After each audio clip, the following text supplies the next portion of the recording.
알미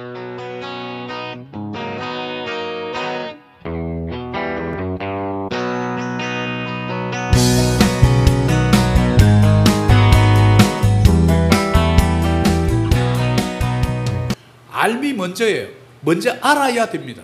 알고 나서 이제 삶으로 실천하는데, 오늘 바로 첫 번째는, 그러면 첫 번째 알아야 될 게 그리스도 안에서 산다는 것이 과연 무엇인가?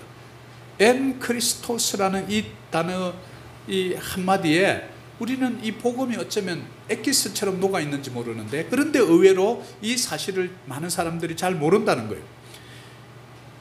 왜냐하면 구원의 확신, 인도하심의 확신, 승리의 확신, 이 5가지 전체는 알고 있으면서 왠지 내 손이 안 움직여요.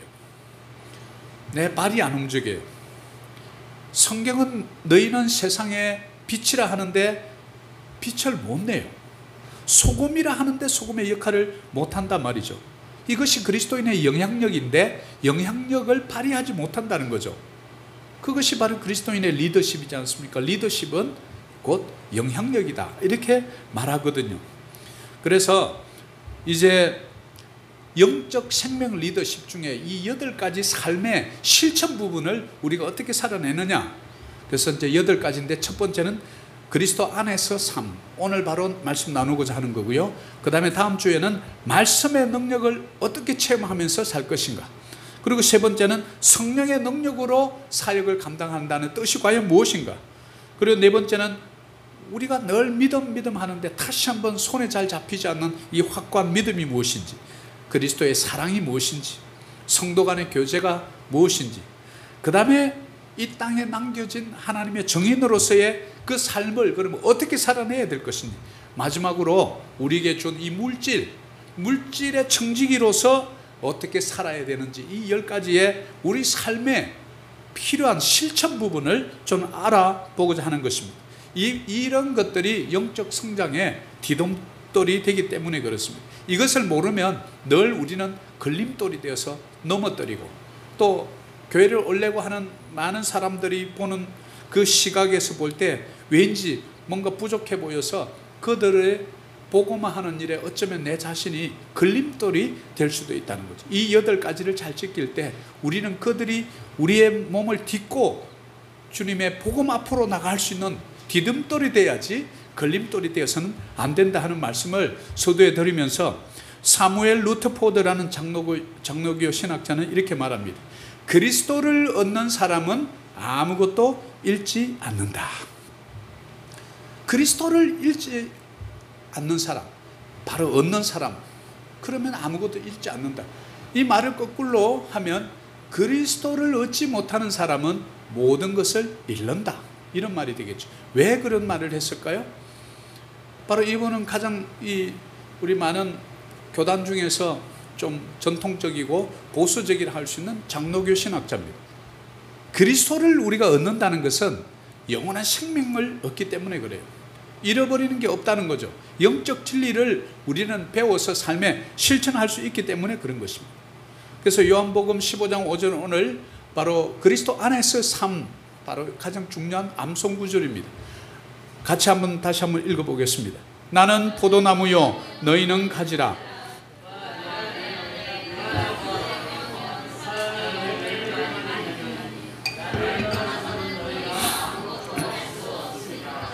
아멘. 자, 나는 포도나무요 할 때 예수님이 자기 선언이에요. 나는 포도나무다, 너희는 가지다. 그럼 가지는 포도나무에 붙어 있어야 된다. 붙어 있으면 열매를 맺지만 이 포도나무 가지가 떨어져서 나오면 아무것도 할 수 없다, 죽어버린다는 거죠. 우리가 나무 가지를 이렇게 시골에서 어릴 때 나무 가지를 이렇게 톱으로 자른다든지 낫으로 잘라가지고 놔두면 며칠 있으면 바짝 말르죠. 그것을 이제 주워다가 집에 가서 이제 불을 떼고 하지 않습니까? 근데 붙어 있는 나무는 새파랗게 잎이 막 그냥 청청한데, 그걸 이렇게 탁 자르는 순간 그냥 바짝 말라 있는 거예요.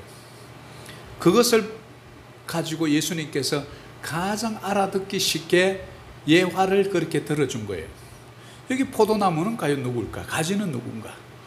가지하고 포도나무 사이에는 어떤 관계가 있는가? 바로 가지와 포도나무의 관계가 그리스도와 그리스도인과의 관계에는 어떤 면이 있는가 하는 것들을 오늘 조금 자세히 알아보고자 합니다. 그가 내 안에 내가 그 안에 있다는 말은 마태복음 6장 33절을 보면 그런즉 너희는 먼저 그의 나라와 그의 의를 구하라 그리하면 이 모든 것을 너희에게 더하시리라 이렇게 말씀을 해주고 있는데, 우리가 믿는 자들의 첫째 목표는 무엇이어야 되냐면 바로 그분의 나라와 의를 구하는 것이 되어야 합니다. 이 하나님 나라, 그의 나라, His Kingdom, His Kingdom은 하나님의 말씀이 통치하는 모든 영역을 말합니다. 그러면 우리가 그의 나라와 의를 구한다라고 하는 말은 여러분이 계신 곳에 하나님 말씀의 통치를 받는 영역이 조금씩 늘어나면 바로 그곳에 그의 나라가 만들어진 거예요. 그래서 여러분이 바로 있는 그곳에 하나님의 나라가 확장되는 거예요. 확장. 그런데 내가 있어도 확장이 안 되고 가만히 있으면 나는 그의 나라를 확장하는 일을 하지 못하고 있는 거예요.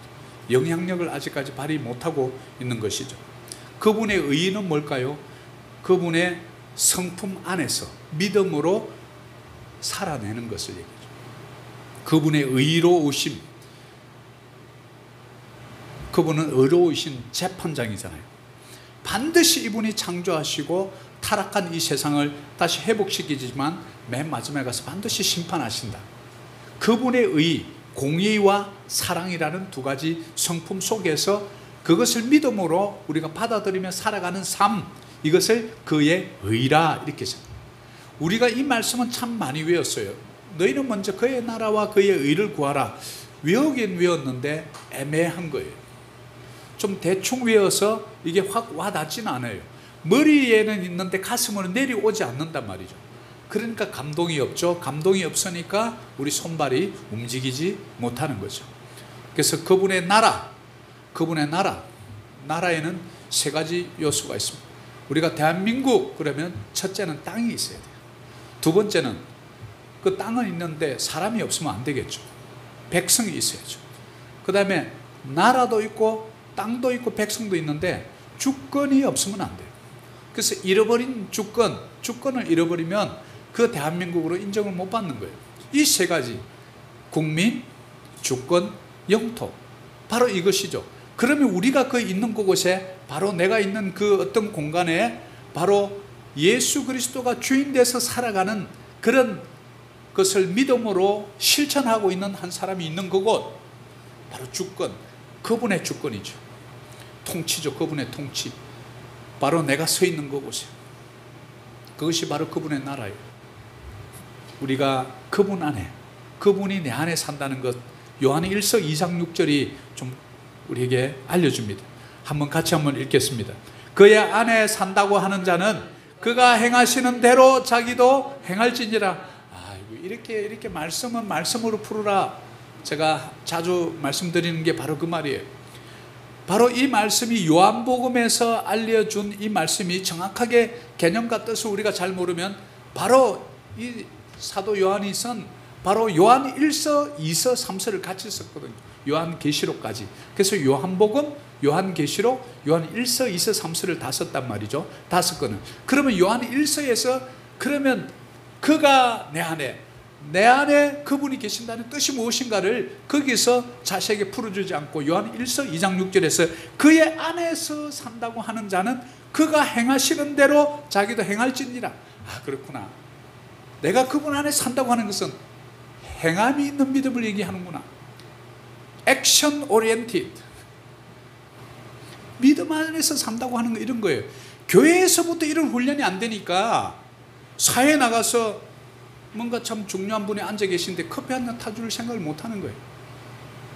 우리 그리스도인들은 정말 세상에서 능력을 발휘할 수 있는 많은 기회가 있는 게 뭐냐면 예수님의 그 모습을 본을 보면 돼요. 예수님께서 마지막 잡히시기 전날 밤에 제자들을 모여놓고 마지막 만찬을 하면서 갑작스레 웃옷을 벗더니 수건을 허리에 동이고 물을 떠오라 합니다. 그러면서 제자들의 그 더러운 발을 씻어요. 제자들이 깜짝 놀랍니다. 예수님, 만유의 주시고 창조주이시며 하나님의 아들이신 당신의 발을 우리가 닦아야지 어떻게 당신이 우리의 더러운 발을 닦는단 말입니까? 이렇게 할 때 자주 12명을 딱 돌아보면서 내가 온 것은 섬김을 받으러 온 것이 아니요 도리어 섬기려 하고 십자가에 대속하여 죽으려 하려 함이라. 이야, 얼마나 멋져요. 여러분이 세상에 나가서 섬기면 우리를 우습게 볼 것 같죠? 절대 안 해요. 이야, 저 사람이 진짜 무서운 사람이다. 그럼 세상 사람들 나중에 안 볼 때 내한테 찾아오는 거예요. 당신하고 한번 이번에 큰 거래가 있으니 한번 하고 싶다고. 왜 그러냐고. 당신 보니까 정말 태도가 복 받을 짓 한다고. 우리 그리스도인들은 복 받는 자인 줄 믿습니다. 시편 1편에 그거 얘기했잖아요. 복 있는 사람은 악인의 꾀를 쫓지 않고, 악인들은 교만하기 때문에 절대 발을 못 닦아요. 우리 2021년도 열심히 타인의 발을 한번 닦아봅시다. 정말 세상에 더러운 발을 한번 닦아봅시다. 섬김의 자리로 내려가 보라는 얘기예요. 그러면 주님께서 보시고 그 사람에게 감동 주고 복음이 왜 안 들어가겠어요? 우리가 이 섬김의 복음을 잊어버린 거예요. 이것이 뭡니까? 그가 내 안에, 내 말이 그 안에 있는 것이라. 그의 안에 산다고 하는 자는 그가 행하시는 대로 자기도 행하는 것이라. 예수님이 뭐 했습니까? 이 땅에 오셔서 남 섬겼잖아요. 자기를 십자가의 대속물로 드렸잖아요. 누군가를 위해서 죽는 것. 그래서 하늘의 미랄이 땅에 떨어져 죽지 아니하면 그냥 없어져요. 그러나 이 미랄이 썩어지면 많은 열매를 맺는다 하는 말이 그 말이에요. 여러분이 세상에 가서 저 주세요. 이기려고 하지 마세요. 양보하세요. 그리고 공휴일날 특권할 사람이 없으면 저가 할게요. 하세요. 그리스도인의 모습이에요. 그러면 그들도 공휴일날 놀고 싶거든요. 나중에 알게 돼요. 여기 있는 이 자매는 자기도 놀고 싶었을 텐데 자기가 자원해서 오늘 특권하겠다 그러네. 나중에 알고 보니까 얼굴이 늘 밝고 입에는 찬송가를 흥얼거리면서 즐겁게 늘 친절하고 이렇게 하면 예수 믿는 사람이구나. 나도 언젠가는 저 언니 따라 그 교회를 한번 가봐야지. 그러면 우리 교회가 성장하지 않겠습니까, 여러분? 이럴 때는 아무 대답도 안 하시네. 네? 왜? 예수님의 모습을 우리가 따라가는 거니까. 2021년도 우리가 늘 섬김의 자리로, 낮은 자리로, 우리를 죽이고 져주는 자리로 내려가신 여러분 되시기를 축복합니다. 손해보는 것 같죠? 아니라니까요. 이것이 바로 진리의 역설이에요. 예수님께서 자기의 백성들이 가서 세상에 가서 당하고 늘 이런 것만을 원하는 게 아니라고. 그 비법을 가르쳐 줬는데 우리는 가서 거들먹거리는 것이 아니라 낮은 자리로 내려갈 때 더 높은 자리로 올라갈 수 있는 거예요. 그래서 여러분이 죽고자 하면 살 것이요 살고자 하면 죽는다는 뜻이 바로 그 말씀이라고.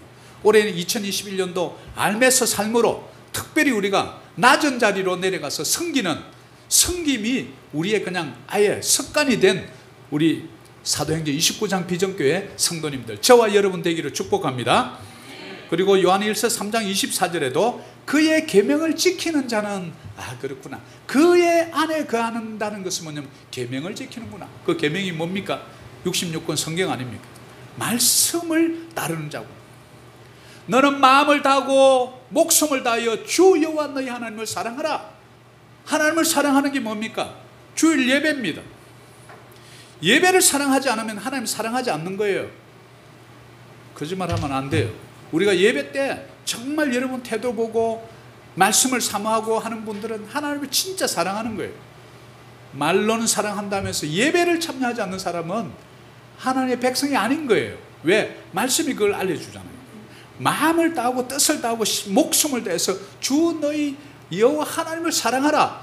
이것이 바로 첫째 되는 계명이라. 둘째는 이것이니 내 이웃을 내 몸과 같이 사랑하라. 그러면 우리 이웃을 사랑하는데 그 이웃이 누구냐면 우리 교우들이에요. 그래서 우리 교회를 청소하고 식당 봉사를 하시는 분들을 사랑하는 게 뭘까요? 그분의 힘든 것을 조금이라도 들어주는 것. 이건 뭡니까? 내 이웃 사랑. 그런 분이 집에 가서 설거지라도 좀 해주지 여기서 안 하는 사람들이 잘 안 해요. 그리고 한 가지는 내 몸과 같이 사랑하라. 내 이웃을 내 자신도 사랑할 줄 알아야 돼요. 그래서 내 자신을 사랑하는 자는 늘 자신을 축복하는 거예요. 자신을 칭찬하는 거예요. 자신을 저주하면 안 돼요. 내 인생 어쩌다 이렇게 됐냐고 자꾸 이렇게 하면 하나님의 말씀을 거역하는 거라고. 그러면 그의 계명을 지키는 자는 주 안에 거한다, 이 말과 반대되는 거예요. 그러면 뭐냐면 주 안에 거하는 자가 아니라 주 바깥에, in Christ가 아니라 out of Christ, 이게 되는 거예요. 그러니까 삶의 능력이 드러나지 않는 거예요. 그래서 우리에게 주신 성령으로 말미암아 그가 우리 안에 거하는 줄을 우리가 아느니라. 성령께서 우리 안에 계시잖아요. 저와 여러분이 영접할 때, 주님을 우리 인생의 주인으로 모셔드릴 때 이미 성령께서 내 안에 마음의 보좌에 들어와 계신 거예요. 그래서 우리는 그것을 알게 되는 거죠. 이것이 영적인 비밀이에요. 그래서 말씀을 지켜야 된다. 그래서 말씀을 외우는 것이 얼마나 중요한지 몰라요. 그 다음에 갈라디아서 2장 20절에 내가 그리스도와 함께 십자가에 못 박혔나니 그런즉 이제 내가 사는 것이 아니요 내 안에 누가 살아요? 그리스도께서. 아, 그렇구나. 그러면 내가 사는 것이 아니고 내 안에 그리스도께서 산다는 것은 내 삶의 모든 결정권이 이제 넘어갔다. 주도권이 넘어갔다. 내 지갑의 사용에 대한 것도 주도권이 그분에게 넘어갔다. 나의 인생의 의사결정도 그분에게 넘어갔다. 나의 자녀들도 우리 주님께 넘어갔다. 우리 가정의 한 생명도 그분 손에 넘어갔다. 이것이 전능자에게 여러분의 권한을 이양해 드려버렸어요. 여러분보다 능력이 더 있다고 믿지 못하니까 못 넘겨드리는 거예요. 나보다 훨씬 축구를 잘하는 선수가 있으면 빨리 교체를 한번 해주세요. 그러면 그분이 골을 넣을 거 아니에요. 내가 잘한다고 믿고 교체를 절대 막 나오라고 해도 안 나와. 그러면 망가뜨리는 거예요. 그것을 믿는 믿음 안에서 사는 것이라. 하나님이 저와 여러분보다 머리가 훨씬 좋은 줄 믿습니다. 그분이 훨씬 능력이 많으신 줄 믿습니다. 우리는 미래를 볼 수 없지만 그분은 우리의 미래까지 다 알고 계시는 분인 줄 믿습니다. 그래서 그분이 내 안에 살도록 해줄 때 여러분 인생이 펴는 거예요. 그것을 행통이라고 해요. 두 번째, 그러면 열매를 맺는다는 뜻이 무엇인지 요한복음 15장 8절에 너희가 열매를 많이 맺으면 어떻게 됩니까? 내 아버지께서 영광을 받을 것이다. 그러면 너희는 내 제자가 되리라. 야, 영광을 돌리지 못하면 우리는 그분의 제자가 되지 못한다. My Father is glorified. 우리 아버지가 영광을 받으면 You will be my disciples. 나의 제자가 되는 거예요. 여러분, 하나님께 영광 돌리는 것 이게 보통 일이 아닙니다.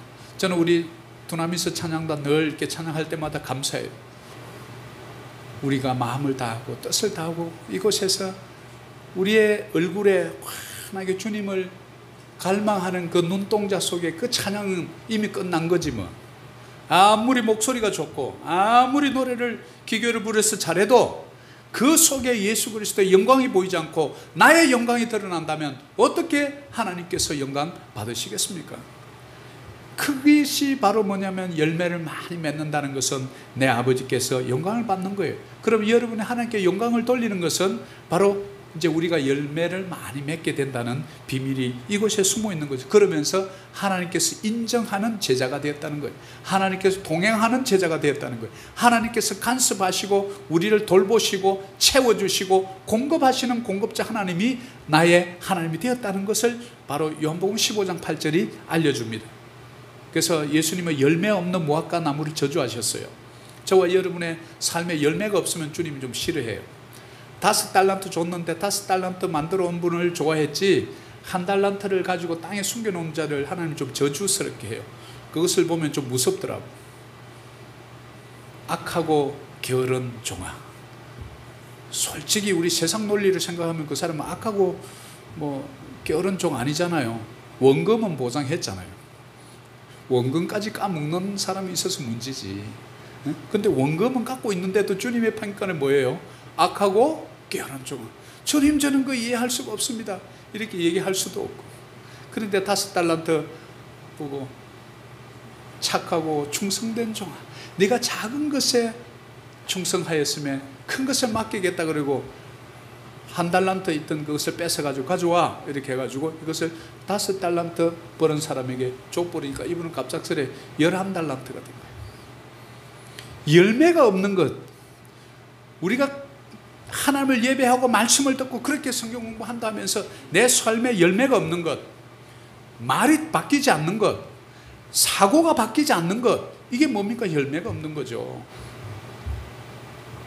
갈라디아서 5장 22절에 그 열매가 뭔가 봤더니 오직 성령의 열매는 같이 한번 볼까요? 사랑과 희락과 화평과 오래 참음과 자비와 양성과 충성과 온유와 절제니 이 같은 것을 금지할 법이 없느니라. 자, 이렇게 보면요, 9가지. 와, 이거 보니까 나는 9가지 되니까 나는 아직 멀었다 이렇게 생각하기 쉬운데, 자, 이것을 9가지 전체가 바로 우리 내적인 성품의 변화라는 것을 알 수 있어요. 사랑도 정말 그분이 사랑스러운지 잘 모르죠. 사랑하는지 잘 모르죠. 왜? 내적인 성품이에요. 그 속에 기쁨이 있는지, 그리고 평화가 있는지, 오래 참는지, 자비, 양선, 충성, 온유, 절제는 내적인 성품이 이제는 변화되는 거예요. 주님처럼 변화되는 거예요. 그래서 우리가 자꾸 영혼이 발휘해지고 공고해지고 이렇게 하면 자꾸 짜증을 내요. 그러니까 화평이 오는 것이 아니라 분노가 올라와요. 오래 참는 것이 아니라 조급해져 버려요. 자비가 아니라 늘 비판하고 비난해버려요. 충성하는 것이 아니라 늘 배반을 때려요. 온유하는 것이 아니라 늘 그냥 싸나워. 절제, 참지 못하고 그냥 버럭버럭 해요. 냄비처럼 그냥 물 조금만 얹어놓고 끓으면 버럭 끓었다가, 뚝배기처럼 좀 이래야 되는데, 이게 뭐냐면 아직까지 신앙이 얕기 때문에. 그래서 열매를 맺는다는 것은 첫 번째 내 내적인 성품에서 먼저 드러난다. 그래, 내 생각이 변화되니까 내 말이 바뀌는 거 아니에요. 내 말이 바뀌고 내 생각이 변화됐으니까 나의 행동들이 서서히 바뀌어가는 거죠. 바로 그것을 성경에서 열매라고 우리에게 알려줍니다. 그리고 베드로후서 1장 5절에 또 보니까 여기는 전체 또 약 8가지 정도를 우리에게 알려주는데, 그러므로 너희가 더욱 힘써 너희 믿음의 덕을, 덕의 지식을, 지식의 절제를, 절제의 인내를, 인내의 경건을, 경건의 형제 우애를, 형제 우애의 사랑을 더하라. 자, 이런 것이 너희에게 있어 흡족한 적 너희로 우리 주 예수 그리스도를 알기에 게으르지 않고 열매 없는 자가 되지 않게 하려니와. 아, 그렇구나. 너희가 내 안에 거하고 내지 구하라. 그러면 이루리라. 열매를 맺는데 바로 믿음에다가 덕을, 덕에다가 지식을, 지식의 절제를, 절제의 인내를, 경건의 형제 우애를, 형제 우애의 사랑을 더하라. 이게 점진적으로 계속해서 상승하는 것을 알 수 있어요. 믿음 보이지 않습니다. 덕도 그래요. 지식도 마찬가지입니다. 절제 이제 조금씩 보여요. 인내하는 거 보여요. 경건, 형제 우애, 형제 사랑하는 거 보이기 시작합니다. 사랑을 더하라. 이제는 사랑은 드러나기 시작해요. 얼굴이 화해지고, 예배의 태도가 바뀌어지고, 사람을 대할 때 말이 바뀌어지고, 온유해지고, 얼굴이 웃음 가득해지고, 점진적으로 열매를 맺게 되는 거죠. 그래서 지금 내가 당장 이런 열매가 나타나지 않는다고 해서 여러분 너무 실망하지 마세요. 봄에 씨앗 뿌렸는데 금세 열매가 맺습니까? 뜨거운 여름을 지나야 되잖아요. 뜨거운 태양을 지나야 되잖아요. 매서운 태풍을 지나야 되잖아요. 그래야 가을에 알곡이 맺히잖아요. 많은 사람들이 봄에 씨앗 뿌려놓고 그 다음날 날 것이라고 가서 그냥 땅을 뒤져보니까 안 나니까 다 밭을 망치는 거죠. 이게 조급한 거죠. 열매는 시간이 필요합니다. 여러분, 당장 내 삶에 열매 드러나지 않도록 두려워하지 마세요. 마태복음 4장 19절도 말씀하시되 나를 따라오라. 내가 너희를 사람을 낚는 어부가 되게 하리라. 그럼 하나님이 자기를 따르는 자에게 어떤 약속을 해줬냐면 사람을 낚는 어부가 되겠다. 전도를 통한 은혜의 체험이에요. 이제 어부가 되려면 고기를 잡을 수 있는 능력이 있어요. 이것이 전도입니다. 왜 우리는 예수 그리스도를 내 인생의 주인으로 받아들여야 되는지, 이것을 내 자신이 먼저 철저히 깨닫고 남에게 전해줄 수 있어야 돼요. 나만 영원한 생명 얻고 천국 간다고 죽을 때 두려움 없으면 그만이지 이렇게 생각하면 좀 이기적이에요. 그러나 내가 가진 것도 헤이 친구여, 보험 들어놨니? 아, 보험 많이 들었습니다. 그런 보험 말고 영원한 생명보험 하나 들게, 이렇게 해서. 너 사고 나면 어떡하니? 어차피 죽을 거잖아. 그럼 확실한 보험이지. 죽어도 영원히 보상받을 수 있는 보험이 있다네. 그러면서 그 영생보험을 여러분들이 소개해 주는 거예요. 언젠가 이 보험은 반드시 타먹게 돼 있다. 우리가 이 전도, 영혼을 구원하는 그런 일을 하라고 주님께서 자기에 따르는 자들에게 약속을 주신 거예요. 사람을 낳는 어부가 되게 하리라. 그래서 저와 여러분은 이 땅에 보낸 어부들인 줄 믿습니다. 세상과 접하지만 세상 속에 빠지지 않는 자들이에요. 그래야 어부가 되죠. 같이 물속에 들어가서 고기하고 같이 놀면서 고기 잡을 수 있습니까? 바깥에서 낚싯대를 던져서 건져 올려야죠. 마지막 세 번째, 나를 떠나서는 아무것도 할 수 없다. 이 말이 무슨 뜻일까? 고린도후서 3장 5절에 우리가 무슨 일이든지 우리에게서 난 것 같이 스스로 만족할 것이 아니니 우리의 만족은 오직 하나님으로부터 나느니라. 세상에 많은 사람들, 돈 있는 갑부들도요, 자살해요. 아주 우리가 보기에는 유명한 탤런트, 가수, 유명 인사가 그냥 자살을 해요. 우리가 볼 때는 우리가 원하는 것을 다 가진 자예요. 명성을 다 가졌어요.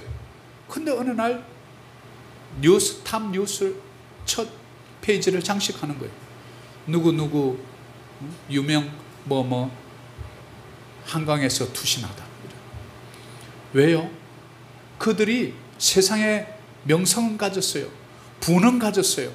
그렇지만 우리 마음속에 영원히 세상의 명성, 돈으로 채워질 수 없는 무언가가 있다는 사실을 그들은 몰랐던 거예요. 뭔가 유명 인사가 되면 그것이 채워질 줄 알았는데, 많은 군중 앞에서 박수를 받을 때는 그것이 채워지는 듯 했지만, 쓸쓸히 내 방에 들어가서 침대에 홀로 누웠을 때는 다시 밀려오는 그 고독, 뭔가 채워지지 않는 그 무서운 외로움, 이것은 오직 우리를 창조하신 창조주로부터만 온다는 사실을 몰랐기 때문에 그래요. 그래서 우리의 만족은 오직 하나님으로부터 나느니라. Our sufficiency is from God. 그래서 우리가 오히려 명예는 좀 없고 물질은 좀 없어도 저와 여러분 발 벗고 편하게 주무시지 않습니까? 몇 시간 더 자고 싶다고 막 그래야죠. 근데 그분들은 잠을 못 자요. 수면제가 없이는. 무엇이 다릅니까? 하나님으로부터 오는 이 표현할 수 없는 이 충만, 이 뭔가 가득 채워진 것, 뭔가 기쁨, 이런 것들을 맛보지 못하는 거예요. 그들에게 우리가 그것을 나눠줘야 되는 거죠. 나만 갖고 있지 말고. 그래서 빌립보서 4장 13절도 내게 능력 주시는 자 안에서 내가 모든 것을 할 수 있느니라. 그러면 하나님과 함께, 우리와 함께 하실 때 우리는 무엇을 할 수 있는가? 우리는 모든 것을 할 수 있다. 왜냐하면 전능자와 함께 하시기 때문이라. 우리가 반드시 해야 될 일은 그분이 도와주십니다. 여러분의 욕심을 위해서, 탐욕을 위해서, 여러분의 어떤 쾌락을 위해서, 그것은 여러분이 알아서 하는 거예요. 하나님께서 그런 거는 도와주지 않습니다. 그러나 반드시 우리가 꼭 해야 된 거, 하나님 보시기에 기뻐할 일, 하나님의 영광을 위한 일, 이런 일을 할 때는 반드시 능력을 주시고 그 일을 이루어가게 하시는 거예요. 그래서 우리가 기도하는 300용사, 하나님이 기뻐하실 그런 기도입니다. 아시안 10개국을 우리가 섬겨보겠습니다. 정말 아주 대발천 기도예요. 그러니까 주님께서 우리가 능력 줘서 그 일을 하게 하고 사람 보내시고 필요하면 환경을 바꿔가면서 그 일을 하도록 우리에게 능력 주시는 거예요. 그래서 I can do everything through him who gives me strength. 나에게 능력 주시는 자 안에서 내가 모든 일을 할 수 있느니라. 이런 고백을 바로 사도 바울이 빌립보 교회에 써서 보냈던 거예요. 하나님께서 우리와 함께 하시면 모든 것을 그분의 뜻 가운데, 그분의 방법으로, 그분의 시간에 행할 수 있는 줄 믿습니다. 이것이 그리스도인의 능력이에요. 그것을 믿는 것이 우리의 믿음이고요. 고린도전서 15장 10절에도 그러나 내가 나 된 것은 하나님의 은혜로 된 것이니 내게 주신 그의 은혜가 헛되지 아니하여 내가 모든 사도보다 더 많이 수고하였으나 내가 한 것이 아니요 오직 나와 함께 하신 하나님의 은혜로라. 믿음의 선배 바울의 삶은 어땠습니까? 하나님의 은혜 아니고서는 그런 것 할 수 없었다는 겸손한 고백입니다. 사도 바울이 누군데? 그분의 손수건만 갖다 얹으면 병이 나아버리고 엄청난 기적을 일으켰던, 그 싸놓은 독사가 물어서 그냥 몇 초만 있으면 죽어야 될 바울이 그냥 손을 툴툴 털고 죽지 않는 걸 보고 그 동네에 있던 추장이 그냥 다 아픈 추장도 고쳐버리고 거기에 있는 모든 사람들이 예수를 믿게 되는 능력자였어요. 이분의 고백 보세요. 그분이 한 것이라고 사람들은 봐요. 그래서 그를 신으로 섬기려고 했다고. 그렇지만 이분의 고백은 내가 나 된 것은 하나님의 은혜로다. 여러분이 열심히 나와서 찬양할 수 있는 아름다운 목소리를 주신 분도 우리 여호와 하나님인 줄 믿습니다. 이렇게 나올 수 있도록 차량 주시고 돈도 주셔서 가솔린 넣어서 올 수 있는 것도 하나님의 은혜인 줄 믿습니다. 여러분이 산소호흡기 끼지 않고 이렇게 건강하게 웃으면서 예배 드릴 수 있는 것도 하나님의 은혜인 줄 믿습니다. 사나 죽으나 이 모든 것이 하나님의 은혜인 줄 믿습니다. 여러분 죽어도 두렵지 않잖아요. 그것이 하나님의 은혜죠. 무엇으로 우리가 설명할 수 있겠습니까? 오늘 말씀의 결론을 맺습니다. 우리가 그리스도 안에서 살면 그것은 그가 내 안에 내가 그 안에 산다는 뜻인데, 우리는 그의 나라와 의를 구하는 것이고 바로 주의 계명을 지키는 것인데 바로 말씀을 지키는 것이다. 그래서 우리는 끊임없이 말씀으로 돌아가지 않으면 우리의 믿음의 이중성이 드러나기가 쉽습니다. 열매를 많이 맺는다는 것은 뭡니까? 나의 내적인 성품이 개발되는 것입니다. 성령의 9가지 열매, 또 8가지 경건의 훈련의 열매들이 드러나는 거예요. 옛날에는 싸나웠는데 이제는 얼굴이 보들보들해졌어요. 이제 인생의 주인이 바뀌어버린 거예요. 자기가 주인 돼서 살았던 거예요. 그러나 내 안에서 이제 그리스도 전능자께서 주인이 된 거예요. 이제 파트너가 된 거라고. 그래서 늘 물어보는 거예요. 주님 어떻게 할까요? 갈까요? 말까요? 오늘 예배 빼먹을까요? 그러니까 가슴속에 그냥 뭔가 기다릴 낀데 이러면서 또 가야 되네 이렇게 오는 거예요. 왜? 성령께서 탄식하는 거예요. 아들아 가자. 그 일어나 오는 거예요. 열매가 맺기 시작합니다. 그리고 나를 떠나서는 아무것도 할 수 없느니라. 여러분의 은혜, 여러분의 능력, 여러분의 만족, 여러분의 행복, 오직 예수 안에 있을 때 참 행복이고 참 능력이고 참 은혜인 줄 믿습니다. 환경이 아니에요. 환경을 바라보는 여러분의 시각이고 어떤 인생의 사건이 아니에요. 그 사건을 해석하는 여러분의 해석 능력인데, 그것을 누가 도와주냐면 내 안에 계신 성령께서 하나님의 은혜로 도와주시기 때문에 인생이 다르게 보이는 거예요. 그래서 저와 여러분은 지금 안경을 쓰신 분도 있고 안 쓰신 분도 있지만 예수의 안경을 쓰고 있는 줄 믿습니다. 그러면 세상이 이제 달라 보이는 거예요. 자, 예수 안에 사는 삶이 뭐죠? 우리는 그가 내 안에 내가 그 안에, 말씀 안에 가는 것, 말씀을 지키는 것이다. 그러면 여러분 삶 속에 많은 열매가 드러나는데, 그것이 뭐 대단한 이런 물질적인 것이 아니라 나의 내적인 성품이 개발되고 변화된다는 것을 알 수 있어요. 그리고 그분은 그것을 완전히 이루도록 항상 동행하시고 임마누엘 되어주셔서 어디를 가든지 무엇을 하든지 나를 버리지도 아니하시고 떠나지도 아니하시는 바로 그분 안에 있을 때 우리 인생의 가장 행복한 사람들이 바로 저와 여러분들인 줄 믿습니다.